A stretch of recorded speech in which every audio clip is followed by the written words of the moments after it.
Hi everyone, my name is Veronica Rivera Negron and I am the Library Manager of Children and Young Adult Services at Takoma Park, Maryland Library. So on the other side of the building, most of you should know this already.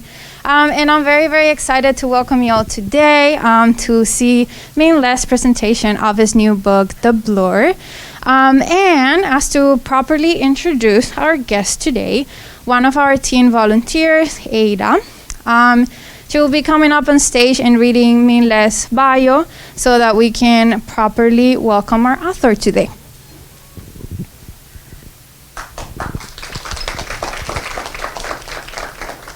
Minh Le is the author of several children's books, including 2 others illustrated by Dan Sintat, Drawn Together, which won the 2019 Asian Pacific American Award for Literature, and Lift, which received 5-starred reviews. His other books include Let Me Finish, illustrated by Isabella Racas, and The Perfect Seat, illustrated by Gus Gordon. Minh has written for the New York Times, The Hornbook, and The Huffington Post. He currently lives in San Diego, California, with his wife and kids. Thank you so much. All right, thank you, Ada. And I should mention and give my thanks to Ada and Amaya and Lab, who are coming from Takoma Park Middle School, our local middle school, and they are helping to make sure that today's event is a success. So without further ado, please help me welcome Minh Le.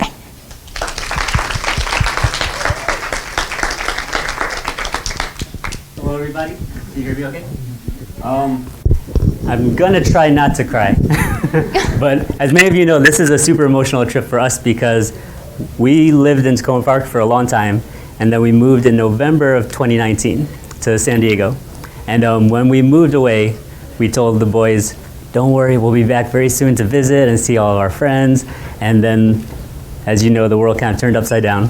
So when we realized that I was going to be out here for some events in DC, we decided to bring the whole family out and to see so many familiar faces, or at least the top halves of so many familiar faces. This means the world to us. So this is very special for us. And being back at the Takoma Park Library is where we spent so much of our time when we lived here. I went through and found some old pictures of, this is Jacob, getting a library book back when he was teeny tiny.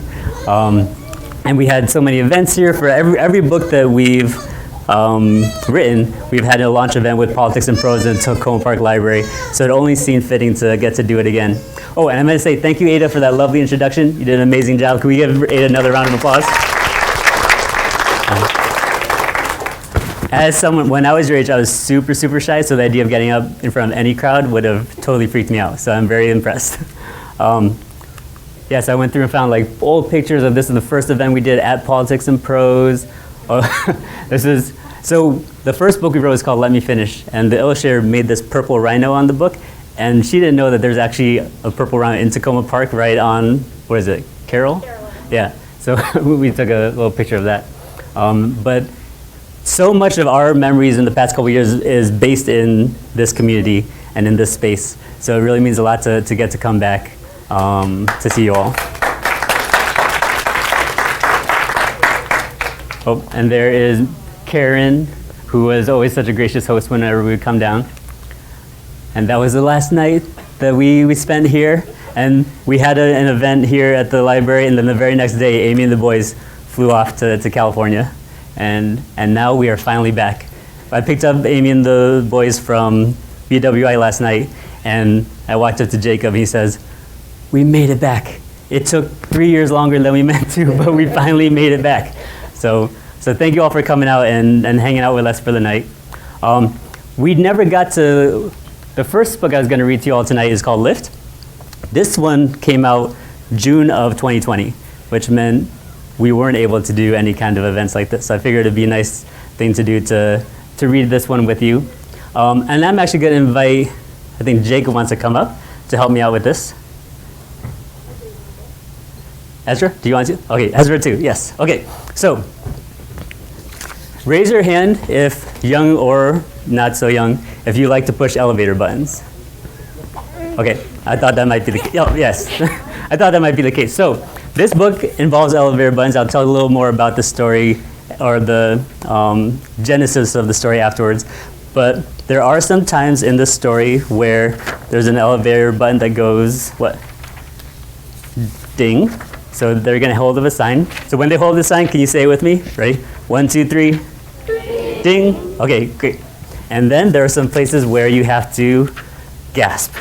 So when they hold up this, can you gasp? Ready? 1, 2, 3. Okay, perfect. Okay, so you ready to read a story?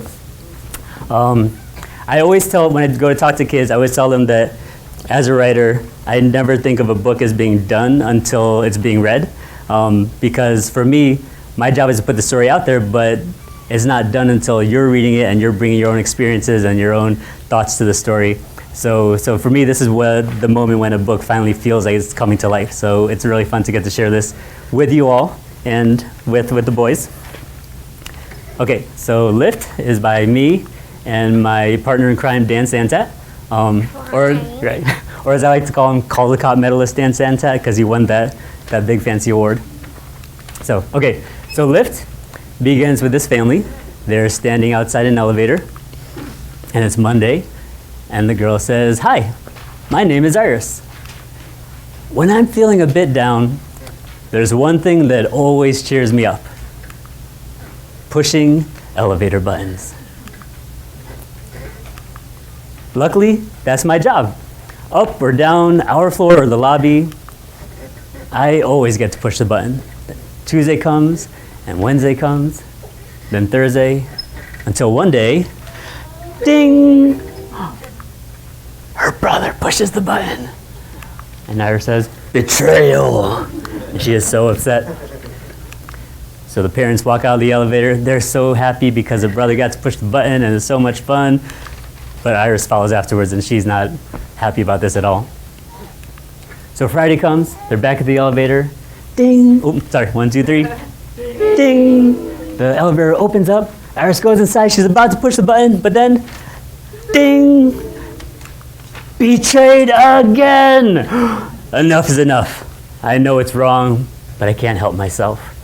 I push all the buttons. And she pushes all the buttons on the elevator, which, kids, you should never do. Because her parents shout, Iris! And you can look, she has that sinister look on her face. But then they have to stop at every single floor. So it goes ding, ding, ding. And you can see the parents just getting more and more frustrated with every stop. The little brother seems to be okay with it though. So they finally get to the bottom. They walk out of the elevator. Dad goes off to get the car. And you can see there's somebody fixing one of the elevators there that's out of order. And he tosses something away. He goes over to talk to the mom and play with the cute baby. And Iris looks into the garbage can. Then her eyes go wide at what she sees. Because right there sitting on top is an elevator button. So she picks it up. And then her mom calls Iris. And she was running off, but she still has that elevator button in her hand. So when we get back home, I just want to be alone. Wishing I could be anywhere but here. And she opens the closet, tosses it in her bag, closes it, and then she remembers that she has that elevator button in her pocket. So she takes it out and thinks, you know, this might be a fun decoration. So she gets some tape, puts it up on the wall, presses the button, and she turns around. And that's when something magical happens, because ding, it lights up again. Or it lights up, and her eyes go wide, and she turns around. And as she turns around, the door opens up, and when the door opens up, it's not her closet anymore, because it turns out to be a jungle. And she gasps, and she walks in to this magical jungle. She's looking around, and she sees this majestic tiger hanging out on a tree branch. Oh, but then she hears ding dong coming from back home. So she goes back to her room, closes the door as that tiger starts to roar, clicks the door closed, and she goes out to the hallway and sees a babysitter is there. Mom and dad are out, all dressed up to go out for the night. And she has a leaf stuck in her hair, so she shakes it out so no one is suspicious. And then her parents say, we'll be back soon, sweetie, love you. So they leave. Iris looks over and sees her brother holding a stuffed tiger, and that makes her think about that magic tiger in her closet. So she goes running off. But then the babysitter calls and says, hang on, first dinner. And then I brought games, and she has this board game called Out of This World. So they sit down to eat, and the brother is making this huge mess. They try to play this game, and the brother is making a huge mess. And then they're getting ready for bed, and Iris is brushing her teeth. Her little brother's right under her chin brushing his teeth. There's a cat on the sink. The babysitter's there. She just feels like she has no space, but she finally finishes up and goes to bed. And her little brother holds out the stuffed tiger and says night-night, and he wants her to give it a kiss. And she's not so sure about this at first, but then she gives a little peck on the cheek. And the babysitter leaves and clicks the door light off and closes the door, but Iris is not asleep. She opens her eyes. She sits up in bed and thinks, finally. So you can probably guess what she's about to do. She gets up, she goes over to that magic elevator button, she presses it, click, and then ding, it lights up. Then suddenly all the things in her room start to float. And then even she starts to float. There she is hovering above this glowing door. And when the door opens up, it's not her messy closet. It's not even the jungle, because she finds herself in space. And she gasps as she finds herself floating high above, or floating in this space station. And there she finds a spacesuit. So she gets inside, she opens up the hatch, she floats out, and then she gasps again as she finds herself floating high above the world, where she has all the space she could possibly want. Yeah, there's not an actual gasp here, but we can do it. Right, 1, 2, 3, gasp. So there she is floating high above the world. But then she hears some crying, wah, coming from her intercom. So she pulls herself back into the spaceship, closes the hatch, and goes back to her room towards the crying, touches down, and goes running off across the hallway. And then she goes to her brother's room and sees that the babysitter is trying to put her brother to bed, and he doesn't want to go to sleep yet. So he's crying, he has tears streaming down his face, but he smiles when he sees his sister. And Iris says, I know exactly what you want. So she goes to the bookshelf, pulls out their favorite book, which is called Summit, and they sit down to read. And the brother's not crying anymore because he's right where he wants to be, snuggled up with his big sister reading a book. The babysitter is off to kick up her feet after all that crying. And then the next morning, Saturday, Iris is asleep. The cat is there, hopefully trying to wake her up. And then she stretches and she yawns. And the first thing she does is look right over at that elevator button. So in the morning, I wake up excited for my next visit. And she's about to push the button. But then something holds me back. She looks down and sees a picture of her and her brother. And so that gives her an idea. So she gets up and walks across the hallway. She opens up the door. And there's her brother. He's already awake. And he says, up. And he's reaching out to her. So she picks him up and she takes him across the hallway to that magic door and that magic elevator button. And you know how before she was so upset that her brother got to push the button, she threw a huge fit. This time, she picks him up and she lets him push the button, because after all, everyone can use a lift sometimes. I also need to so then the brother pushed the button and it goes ding, and it lights up, and then they both gasp as the door opens up. And this time, it's not a messy closet, it's not the jungle, it's not even space, but they walk through the door, and that curious cat follows them through, and they find themselves walking out onto this beautiful mountaintop together, off to have an adventure together. So that is the end of Lift. I hope you enjoyed that. So. And thank you to Jacob and Ezra for their help.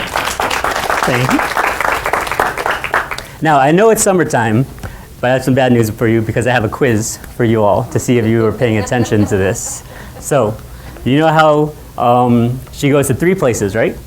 She goes to the jungle, she goes to space, and then she goes to the mountains. So Dan and I, when we were working on this book, we put some clues kind of throughout the story to kind of give you an idea of why she might go to the places that she goes. So The first place she goes is the jungle, right? And she sees this awesome tiger hanging out on the tree branch. Did anyone see any clues for why she might go and visit a tiger in the jungle? Yes. Can you tell me your name? Talia. Okay. Did you see a clue for why she might go to the jungle? Because her brother had a stuffed tiger and he wanted her to kiss it. That is exactly right. Throughout the book, her brother is holding a stuffed tiger. So great job. And did you notice what is written on the tiger's belly? It says Iris. So that used to be Iris's stuffed tiger. Maybe she gave it to her brother. Maybe her parents made her give it to her brother. Maybe her brother just took it. But I think seeing that stuffed tiger around when she had the chance to go on an adventure, that's why she went to go visit a tiger, like she's going to visit an old friend. I was at a school recently, or on a Zoom visit with a school recently, and this first grader was like, I have a different idea. I think the brother named his stuffed tiger Iris because he loves his sister so much. And I was like, oh, that's really sweet. So you are free to interpret it however you want, but that's another sweet one. So great job. Okay, next question. Are you ready? She goes to space. So there are a couple clues here for why she went to space. Did anyone catch some? I see some hands. Yes. Yes. What did you see? You saw stars? Where did you see stars? Oh yeah, up here, right? When she goes to space, she sees all these stars. That's right. What did you see? Earth, right? She says the stars above and the Earth there. Did anyone see, great noticing? Did anyone see any other clues for why she might go to space? Yes? The thing Great job. was hanging down on top of her bed head. You're right. Above her bed, there was like a space mobile, like some kind of space art. Great job. Anyone else? There are a couple more clues there. Yes? She was floating in her room. She was floating in her room, right? So before the door even opened up, she was floating. Yeah? Yes? There was a board game. Do you remember what the name of the board game was? Out of This World. That's another space clue. So there's one more that's a little bit trickier. So I might just tell you this one. But you're right. So here she sees stars and she's Earth. She's floating. And then there's a board game called Out of This World. There's the mobile above her bed. And then there's one time, remember, she's getting ready for bed and she's brushing her teeth. And I was like, her brother's right there, the cat's there, the babysitter's there. She feels like she has no space, right? So when she has a chance to go somewhere, she goes to like actual space where she can really breathe and stretch out. So you all did an amazing job with that one. Good job. So just one last question, and then the quiz is over. She goes to the mountains. Did anyone see a clue for why she would go to the mountains? Yes. The book is called Summit. Exactly right. The book she was reading when her brother was crying was called Summit. So it only makes sense that if that's their favorite book, that's where they love to go when they read, that when they actually go on adventures together, it's to the same place. So great job. You all deserve a round of applause for getting... It's rare. It's summertime, and you just got 100% on this quiz, so good job for you. So a funny thing about this book is that, like I said, it came out in June of 2020. So it was right when the pandemic was starting, so we weren't able to go out and talk to people or share this book. But we would get a lot of really sweet notes from students and families and teachers saying that we're on lockdown right now and we can't go anywhere. So it's been really nice to use your book to kind of imagine where we would go if we could travel from the safety of our own home. For just using our imaginations, where could we go? And they'd tell us where they would imagine going. I was at a school visit once and this one kid said, I would go into your dreams. And I was like, that's a very interesting answer.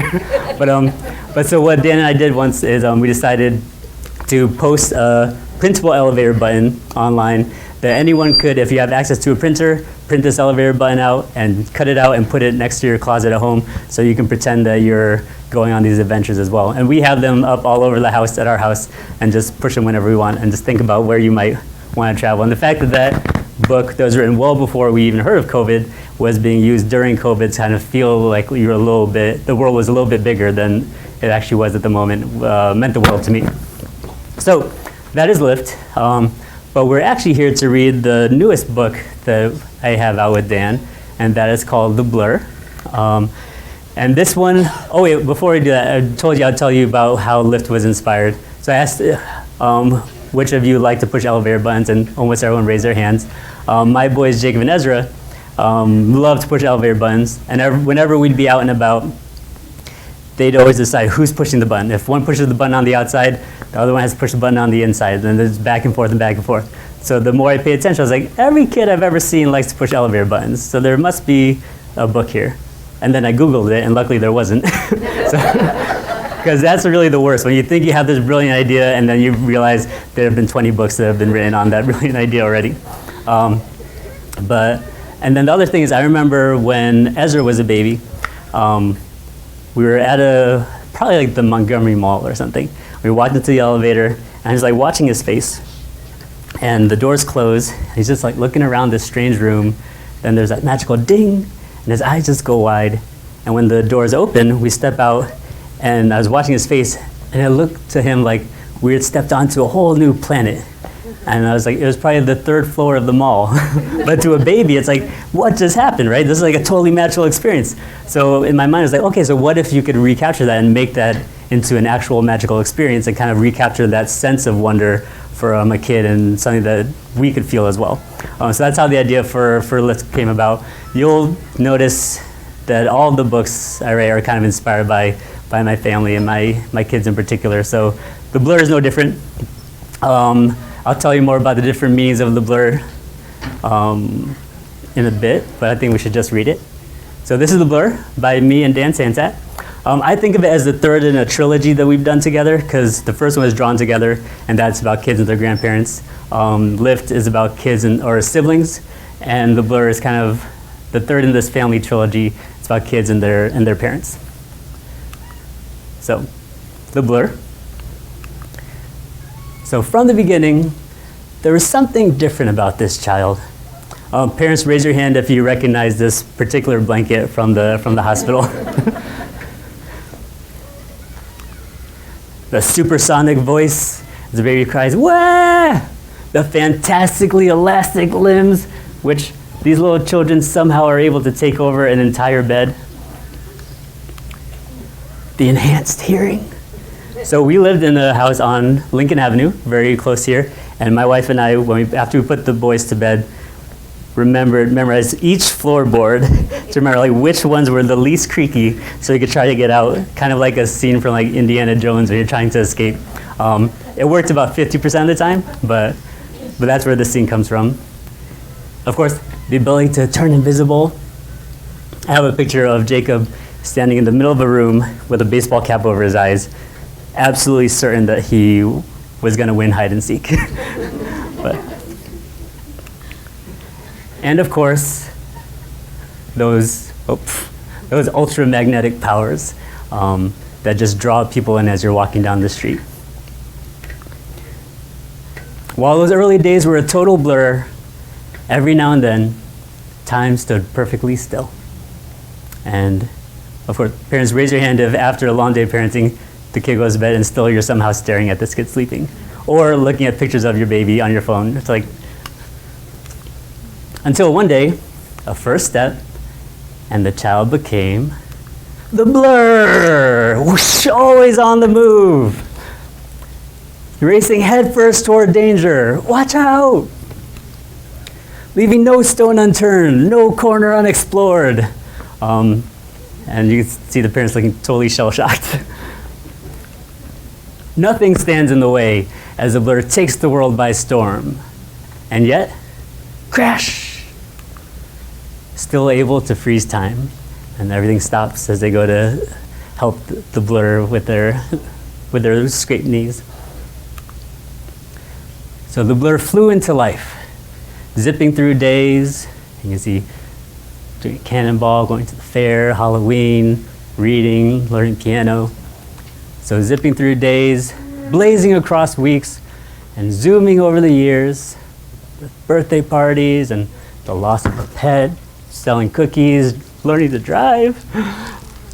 And so zooming over the years until time stops again. And there we are, fast forward, the blur is all grown up, graduating, and the parents are proudly standing in the front waving. They think, how did we get here so fast? It's all a blur as their eyes fill with happy, happy tears. And then there's the blur off to have their next adventure. You can see the parents in the background standing in their own superhero pose because of all the things that they did to help the Blur get to where they are. And so that is the Blur.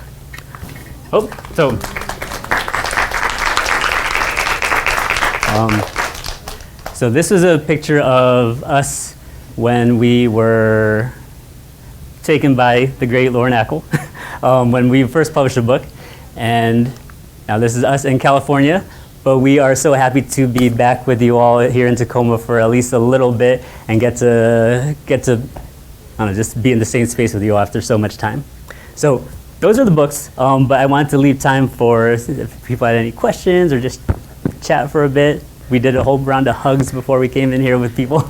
So did anyone have any questions? There isn't a quiz to go with the Blur, lucky for you. So, yes? I don't have any questions, but... We can do it with the mic. Oh. Because we're to the bicycle. Okay. Oh, okay.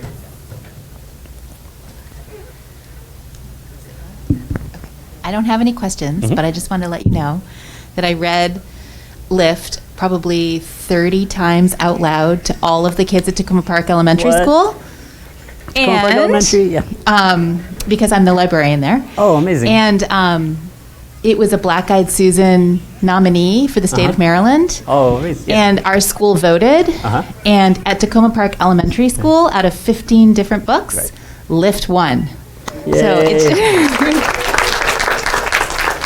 Thank you so much for sharing that. What's your name? Sue Anderson. Sue Anderson. Thank you so much for sharing that. For me, that means so much, not just because it's our old neighborhood and everything, but for a book to be voted on by kids, which is like the primary audience, is what it's all about, right? So that means the world to me, and I'm sure that your reading of it helped get the kids into the book and helped that book. So thank you so much for sharing it. I personally know as an author, as someone who spends a lot of time in libraries and bookstores, that there's so many books to choose from. As the other authors in the room know, it can be really daunting at times when you think about all the books that are already written. So for teachers and librarians to choose one of these books to share with their students just means the world. So thank you so much. More questions? Yes. So, like Sue, I am an elementary school librarian, and I have to say, Lift was my favorite book to not read because I didn't have to. I maybe read a few words here and there, but the kids would just fill everything in, and all I'd have to do is say, well, where do you think she's going? Or what do you think would happen next? And then they pick up on all those clues that you talked about and started saying, hey, there's a clue. Look, is that a clue? Is that a clue? And guessing. And they just absolutely loved it and had the best time with me not telling the story at all. So it was awesome. That is amazing to hear. Partially because as a writer, that is what I'm hoping for. Because for those of you who don't know, when you're writing a book, it takes at least 2 years from the time you've written it for it to hit the shelf, right? So it's this weird element of almost like time travel. You're writing for someone at least 2 years in the future who's going to be reading this book, hopefully, right? So how do you create a book that is still dynamic, where you can have a dialogue or a conversation with that reader, especially a young reader, way in the future, right? So for me as an author, you'll notice there aren't a lot of words in the books I write. And part of that is strategic to kind of like be the opening of a conversation, and then having the reader kind of fill in and bring their own experience, bring their own reading skills to like figure things out. And that's how the hope is, to create that dialogue with this person who you might never meet, right? So the fact that that's how your students are engaging with it is exactly what I was hoping for when we were working on the book. So thank you so much. And you said you're a teacher or librarian? Yes.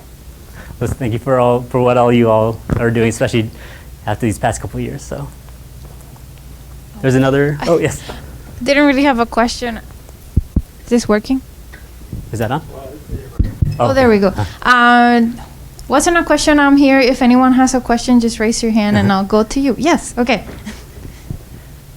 Hi.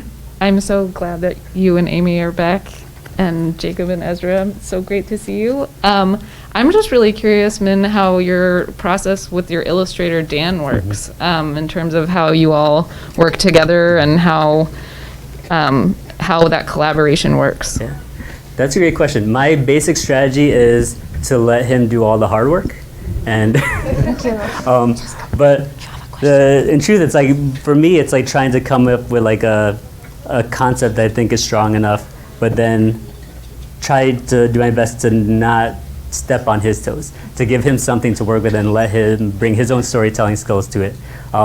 So for an example, with Lift, Iris pushes the button, the door opens up.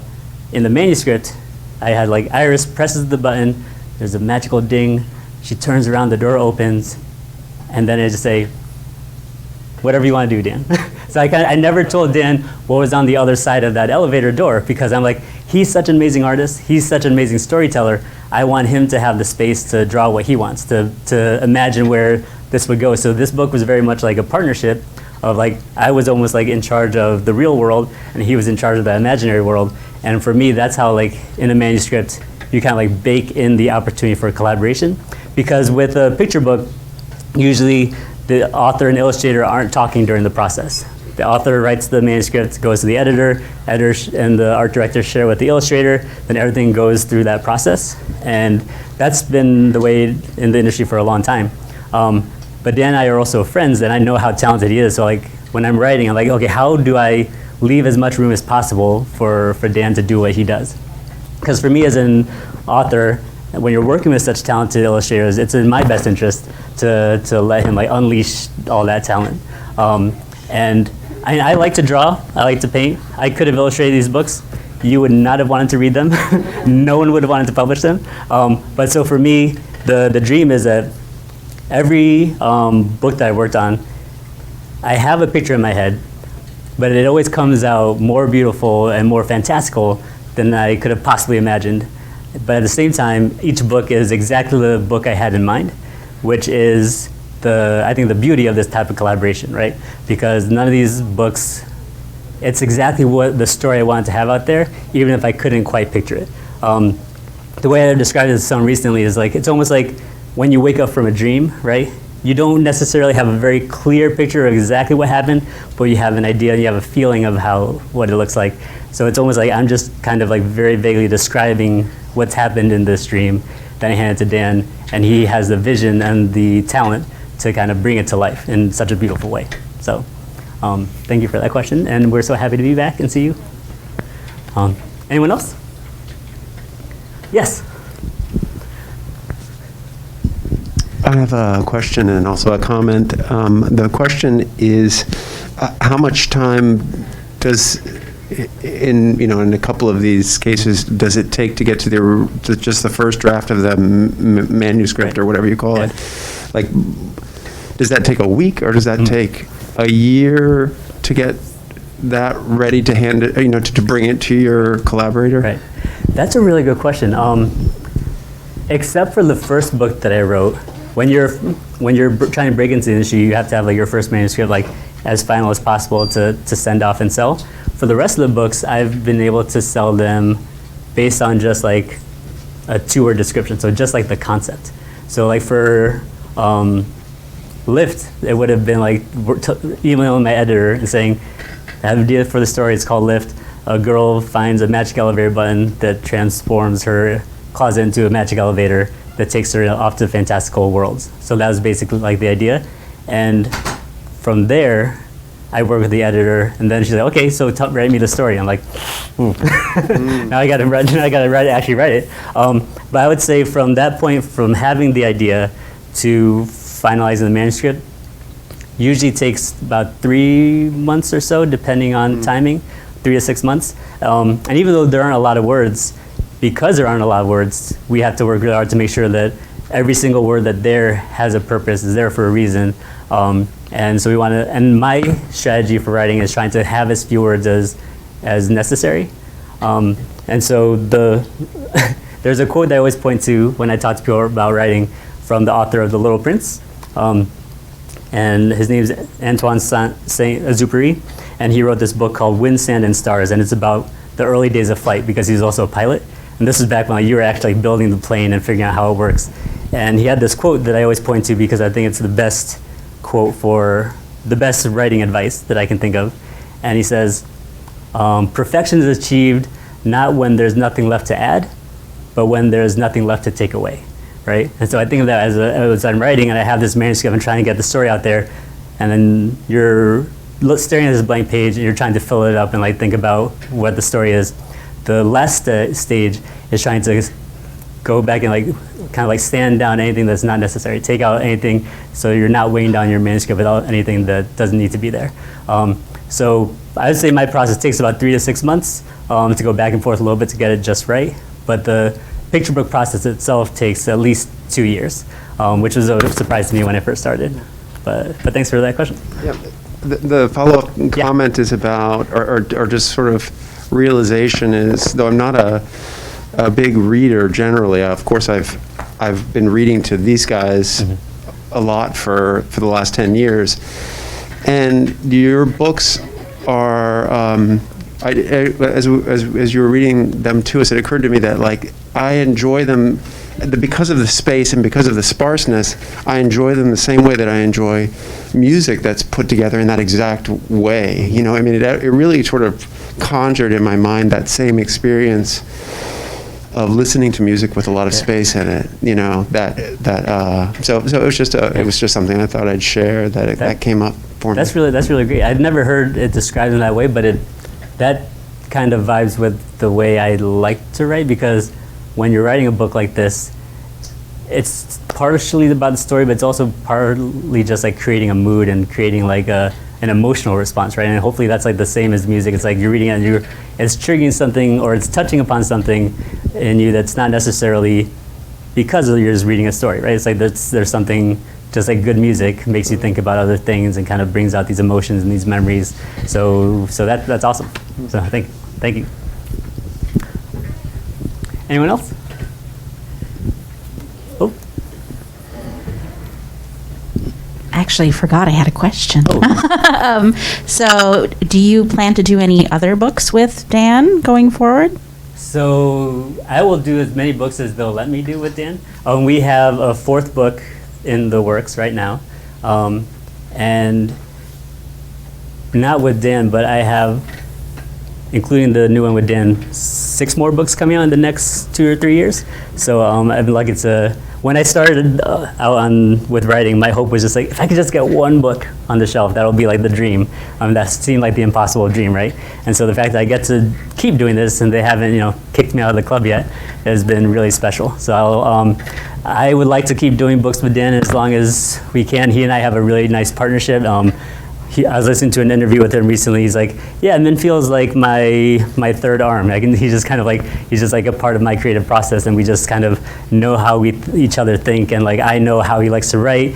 He knows how I like to draw, and he gives me things that I can work with in a really nice way. So the fact that we can work together in that way and have such a seamless partnership with our editor, Rotem Moskovich, is just a special thing, and it's something that I hope to continue doing until they say no. So, but we do have a 4th one in the works right now. One more. Yes. Oh, please. And the books that at least the ones you've done with him, have been more spare narrative and a lot of illustration. Mm-hmm. Do you plan to write like longer narrative or more? That's a good question. I try not to rule anything out. Like I got to write a graphic novel recently, and I'd never expected to do that. But when the opportunity came up and DC Comics asked me to write a graphic novel, at first I was like, I think you have the wrong guy. Is there another Minh out there that you meant to call? But I said yes, and it was such an amazing experience because it opened this whole new door for storytelling that I hadn't even thought about doing. So the idea of writing something longer form is something that I may do. Ellen O, who's sitting in the front row, is going to tell me that I should, because I just wrote a short story for an anthology. She's editing, and it was really fun. So. And it was great. Really good. So. You really want to read it. Only I know how great it is right now. So yeah, I think at some point that could be really fun. Picture books are always where I started and where like my heart is and my roots are, but I'm always willing to branch out. Oh, there we go. So thank you. Did you have a question? Oh, that's good.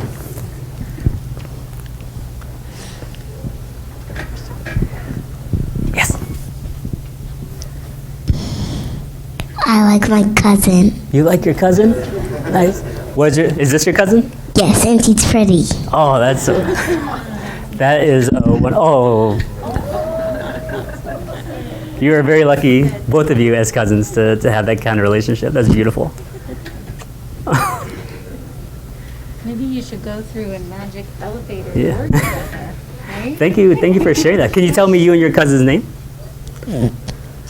Jessica. Jessica? Jael.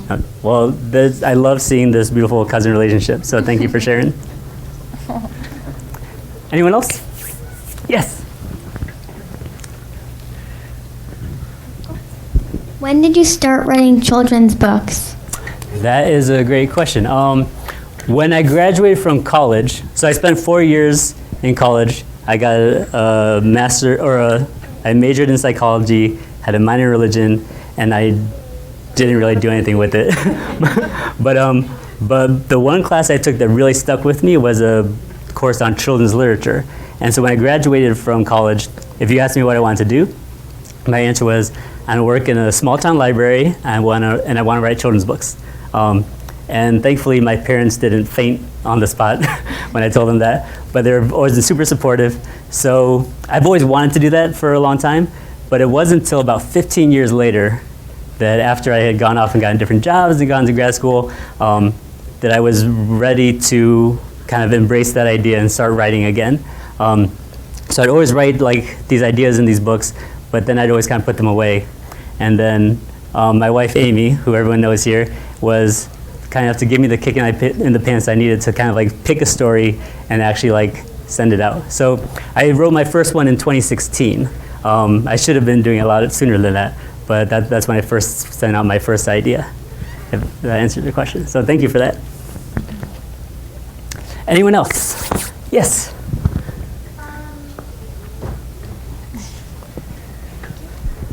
What was the first book you wrote? So the first book I wrote is called Let Me Finish, and it's a picture book about a kid who's trying to find a quiet place to read and finish a book. But every time they're reading, this like animal, like a bird or a bear, will peek over his shoulder and tell them the ending of the book, to spoil the book for them. So then they have to run back home, grab another book. Because I don't like spoilers. I know some people don't mind. Oh, I don't care what happens at the end. I still want to watch it. If I find out what happens at the end of a book or a movie, I'll just stop and move on. But that's just me. So, have you ever had a book or a movie spoiled for you? Did you enjoy it or?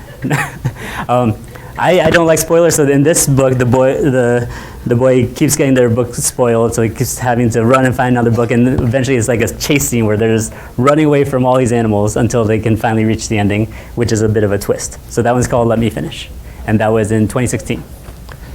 So thank you. You have a question? Oh yeah, you had a question.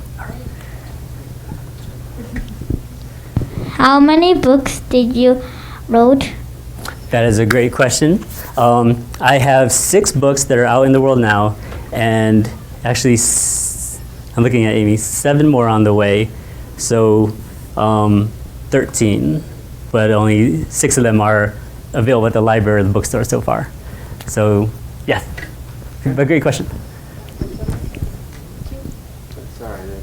Oh yeah. No. I don't feel like this warrants a microphone. But, so do you also have like, I mean, is it like writing songs where you have like 10 other ones that are just like in various, stages of development on the work desk? Yeah, the nice thing about writing picture books is that they're pretty short, so I can kind of have a lot of different stuff going on at the same time. And sometimes I'll finish a manuscript, and while it's with the illustrator, that frees me up because I'm not doing all the drawing to think about other projects. But I was talking to somebody about recently because they're like, do you work on multiple projects at the same time? And I do often have like a picture book and a graphic novel and other things and like irons on the fire. And the way I describe it to people is that I love to procrastinate, and this is my way of like weaponizing that procrastination. Be like, oh, I don't want to work on this anymore. I'll procrastinate by working on this. And it kind of like, it works as like the shell game of like going back and forth on what is interesting me at the moment. And that's kind of like a way to continue to kind of be productive. I actually do a lot of actual procrastination that has nothing to do with writing, but that's my way of tricking my way into being more productive. Anyone else before you? Oh yes.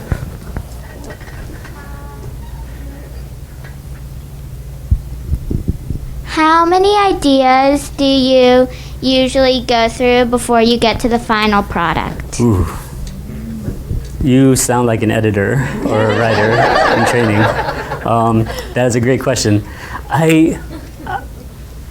It's so hard. It's strange because like a picture book seems like a very simple thing, right? But it's almost harder to come up with that simple thing that hasn't been done before.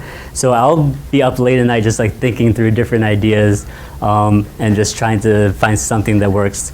For some reason, the ideas seem to click at like 2 a.m., which drives Amy crazy because I'll be up at night just like tossing and turning in bed.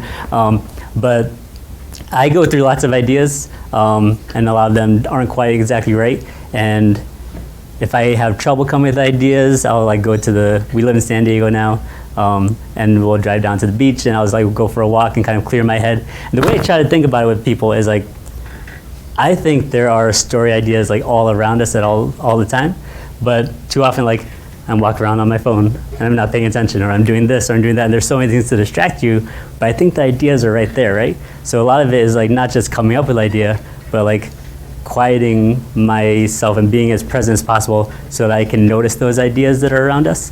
But to answer your question, I go through lots of ideas before I can find one that looks really right. It's almost like if I have this like giant toy chest of ideas, there's one like hiding at the bottom. You have to kind of dig around until you find one that really works for you. But I also always say, like, if you have an idea that doesn't seem to work, don't throw it away. Just set it aside, because maybe someday you'll come back to it and then it'll make sense, and you'll see it in a different light, and that'll be your next book. Are you someone who likes to write? Yeah. I could tell by the way you asked your question. So I'm excited to hear about your writing someday. Maybe someday I'll come back to Takoma and you'll be up here and I'll be in the audience listening to you talk about your book. So thank you. Anyone else? Ooh, yes.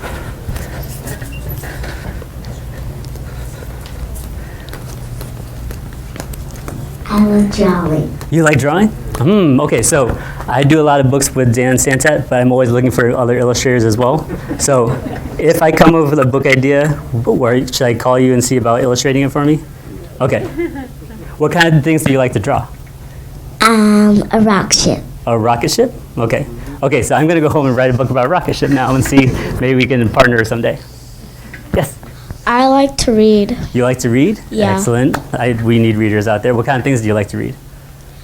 Chapter books. Mm-hmm. Nice. Do you have a favorite chapter book right now? It's called Guts. Ooh, that sounds really interesting. I'll have to look that one up. What? Okay, I need some tips. What do you like about Guts? What is it about it that you really like? It's disgusting. It's disgusting. Oh, okay. Writing disgusting books isn't my expertise right now, but I know that there's a market for that, so I'm gonna work on that. So thank you for that tip. I'm gonna take that to my desk when I get home. Thank you. Anyone else? Yes.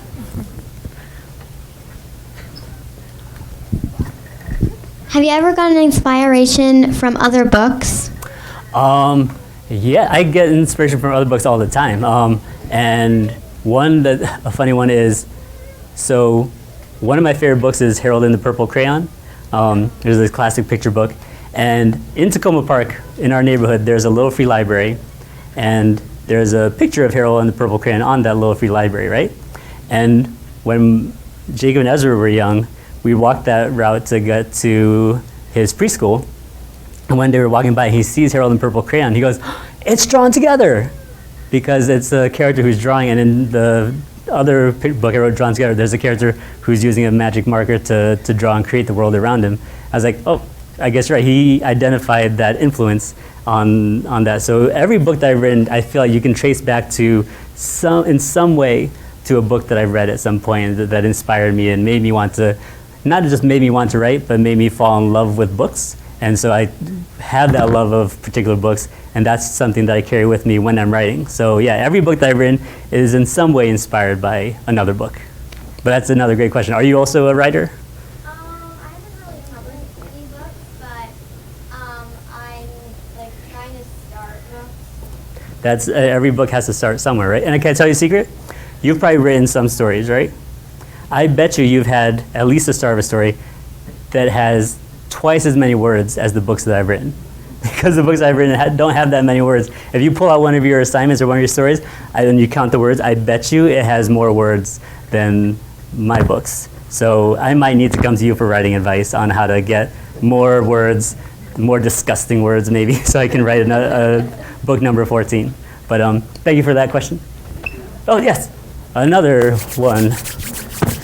Oh, it's going to be a good one, I can tell. Yes. Is your favorite snack chocolate? It's my favorite snack chocolate. I like chocolate, but I wouldn't say it's my favorite. I like s'mores. What, s'mores? Ooh. Like actual, like, on a fire with the chocolate and the graham crackers.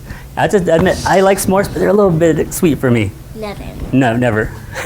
You know what? I could eat s'mores if I also have like a turkey leg or bacon afterwards to eat. No, does that sound disgusting? If that sounds disgusting, maybe that's a good book to write. Disgusting. It's disgusting. It's It's so it would be a good book, you're saying? Disgusting, which is a good thing. Okay, yes, you had another question. Did someone already asked, what's your favorite book? They haven't. That's a great question. So I'll tell you my favorite picture book. I have 3 favorite picture books from when I was a kid.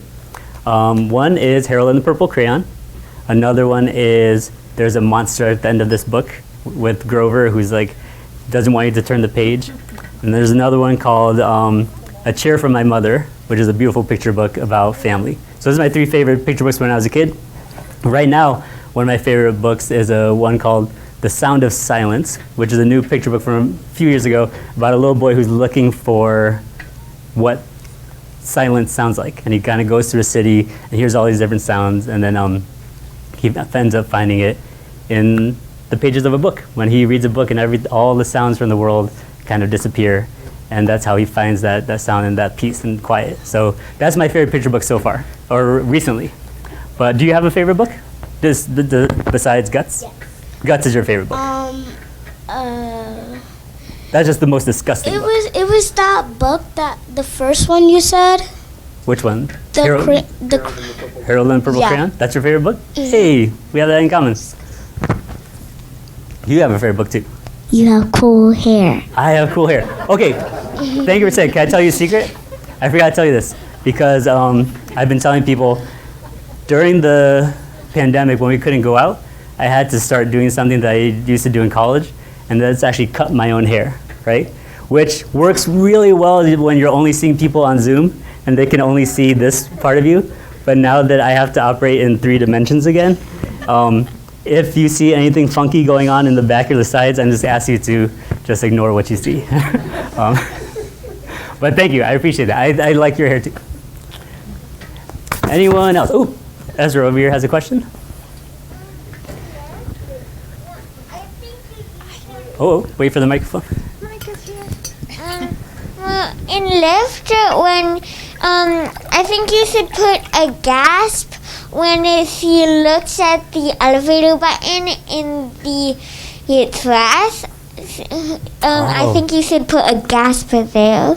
You're right. She looks in there, sees that, and her eyes go wide, but we don't say gas. And her mouth is open, but she doesn't say gas, right? Yeah. You're right. That was a missed opportunity. That's why I need you to come up with me on stage. Next time when we do that, we'll have you hold up gasp during that scene. Deal? Okay. Yeah. Awesome. Okay. Anyone else? Oop. Yes. Why did you choose to be a writer? Why did I choose to be a writer? Okay, that is a really great question. For me, I was always such a shy kid, right? I was like, didn't want to talk to other people, but I like to read, right? So for me, I always thought of like reading as my escape from the world, where I could kind of go and find a quiet space and not have to worry about talking to other people. But what's strange about that is like eventually that love of books, right, made me really love to read, love to use my imagination while I was reading. It made me want to write because books have now become my way back into the world, because now I use books, and because of those books, or I write books, and because of those books, I get to come to a place like this and talk to people like you, share books, share stories. I got to spend this whole weekend with like librarians and teachers and other authors, and for me, that's a beautiful thing to take something that was something that I did because I was afraid of other people, and have that become the way that I am now connecting with other people and getting to share stories and share the love of books with other people of all ages, but especially young people, is really me getting to live the dream. So getting to share stories and like talk to people, kids like you, is really what makes me want to do this. So we're just short of way of saying thank you for coming out today. I think we're probably out of time, so that's probably a perfect note to end this on. So thank you again all so much. This is such a special homecoming for us to get to be here with you all, to be in this space, and it's just great to be back. So thank you all.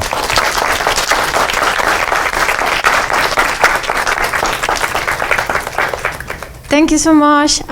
Stick around. We have a book sale right out the door. If you don't have a copy just yet, you can grab one. We will have a book signing for a little bit, so do stick around and take a picture, have a book sign or whatnot. Thank you so much for coming.